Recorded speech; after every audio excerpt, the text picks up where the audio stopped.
அனைவருக்கும் வணக்கம். என் லைஃப்பில் இந்த மாதிரி ஒரு பெயின்ஃபுல்லான ஒரு சுச்சுவேஷனை நான் ஃபேஸ் பண்ணதே கிடையாது. மனசு முழுக்க வலி வலி மட்டும்தான். இந்த சுற்றுப்பயணத்தில் என்னென்ன மக்கள் பார்க்க வராங்க, அதுக்கு ஒரே ஒரு காரணம் தான் அவங்க என் மேலே வச்சிருக்கிற அன்பும் பாசம். அந்த அன்புக்கும் பாசத்துக்கும் நான் எப்பவும் கடமைப்பட்டிருக்கிறேன். அதனால தான் இந்த சுற்றுப்பயணத்தில் மற்ற எல்லா விஷயங்களையும் தாண்டி மக்களுடைய சேஃப்டி, அதில் எந்த காம்ப்ரமைஸும் பண்ணிடக்கூடாதுன்றதுக்காக தான் அது என் மனசில் ரொம்ப ஆழமாக இருக்கும் அந்த எண்ணம். அதனால தான் இந்த அரசியல் காரணங்கள் எல்லாத்தையும் தவிர்த்துட்டு ஒதுக்கி வச்சுட்டு மக்களுடைய சேஃப்டி மட்டும் மைண்டில் வச்சுக்கிட்டு அதுக்கான இடங்களை சூஸ் பண்ணுறது, அதுக்கான இடங்களை பார்த்து பெர்மிஷன் கேட்குறது, போலீஸ் டிபார்ட்மெண்ட்டில் அதை ரிக்வெஸ்ட் பண்ணி கேட்போம். ஆனால் நடக்கக்கூடாதது நடந்துருச்சு. நானும் மனுஷன் தானே. அந்த நேரத்தில் அத்தனை பேர் பாதிக்கப்பட்டு இருக்கும்போது எப்படி அந்த ஊரை விட்டுட்டு என்னால் கிளம்பி வர முடியும்?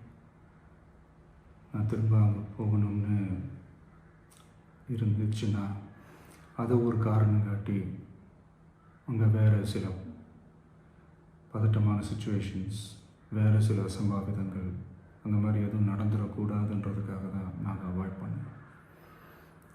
இந்த நேரத்தில் சொந்தங்களை இழந்து தவிக்கிற அத்தனை குடும்பங்களுக்கும் என்னுடைய ஆழ்ந்த இரங்கலை தெரிவிச்சுக்கிறேன். எனக்கு தெரியும், என்ன சொன்னாலும் இது ஈடேயாகாதுன்னு எனக்கு தெரியும்.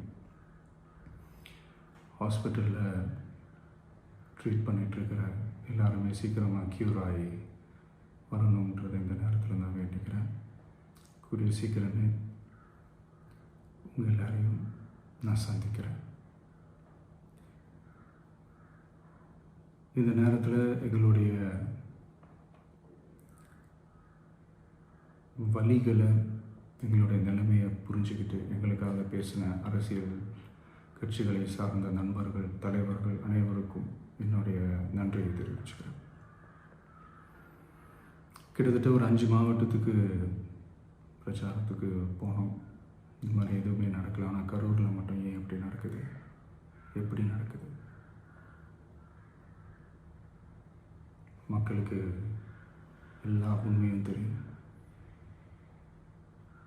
மக்கள் எல்லாத்தையும் பார்த்துக்கிட்டு இருக்கிறாங்க. கரூரை சேர்ந்த அந்த மக்கள் அந்த உண்மையெல்லாம் வெளியில் சொல்லும்போது எனக்கு கடவுளே நேரில் வந்து இறங்கி அந்த உண்மைகள்லாம் சொல்கிற மாதிரி எனக்கு தோணுச்சு. சீக்கிரமே எல்லா உண்மைகளும் வெளியில் வரும்.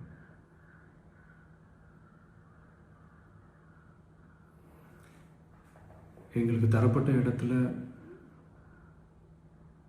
நாங்கள் போய் அந்த ஸ்பாட்டில் நின்று நாங்கள் பேசிட்டு வந்தோம். அதை தாண்டி எந்த தவறும் எங்கள் சைடில் நாங்கள் எதுவுமே செய்யலை.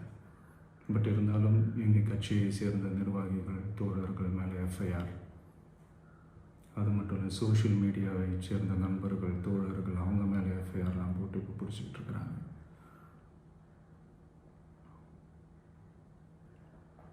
சிஎம் சார், உங்களுக்கு ஏதாவது இந்த பழி வாங்கணும் அப்படின்ற எண்ணம் ஏதாவது இருந்துச்சுன்னா என்ன வேணாலும் பண்ணுங்க. அவங்க மேலே கை வைக்காதீங்க. நான் ஒன்று வீட்டில் இருப்பேன், இல்லை நான் ஆஃபீஸில் இருப்பேன்.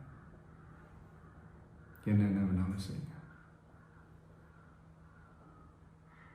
நண்பர்களே, தோழர்களே,